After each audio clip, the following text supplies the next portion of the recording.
AP deputy CM Pawan Kalyan సార్కు రాజకీయాల కంటే సినిమా అభిమానులే ఎక్కువ ఉంటారు. అందుకే సార్ సినిమా వస్తుందంటే టాకీస్ల కాడ జాతర గట్టిగా నడుస్తుంటది. అన్నిటికీ మించి ఈసారి ఓజీ సినిమా జాతర చిన్నగా లేదు పోర్రి. అగ చూడుర్రి.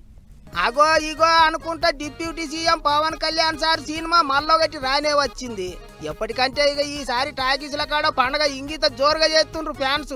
బొంబాయికి వస్తున్నా తలపండ్లు పైలం అని సినిమాలో సార్ చెప్పిన డైలాగులు ఇప్పటికే మారుమోగుతున్నాయి. టాకీసుల కాడ ఎటు చూసినా పెద్ద పెద్ద కటౌట్లు, అభిమానుల పోర్టువోలు, అబ్బో చిన్నగా లేదు పోండి సాంబురం. మాపటీల షోకు, పొద్దుగాల్టి షోకు ఇంకో 2 దినాలకు టాకీసులలో సీట్లే ఖాళీ లేవంటారు. ఇప్పటికే ఏపీ సర్కార్ వాళ్ళు టికెట్ రేట్లు పెంచుకోనికే పర్మిషన్లు ఇస్తే చిన్న టాకీసులలో 125 రూపాయలు పెంచిండ్రు, పెద్ద టాకీసులలో 150 రూపాయలు పెంచుకుండ్రు.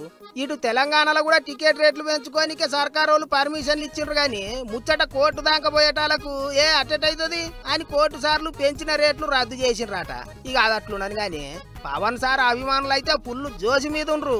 ఫస్ట్ హాఫ్ వచ్చేసి ఖుషి ఉంటదండి, సెకండ్ హాఫ్ వచ్చేసి బ్లాక్ బస్టర్ హిట్, ఒరిజినల్ గా సూపర్ హిట్ సినిమా. చాలా తర్వాత ఒక అభిమాని సినిమా తీసాడు కాబట్టి సినిమా బాగానే ఉండాలని అందరూ కోరుకుంటాం. ఇట్టు సినిమా తిరిగే లేదంటాడు అన్న.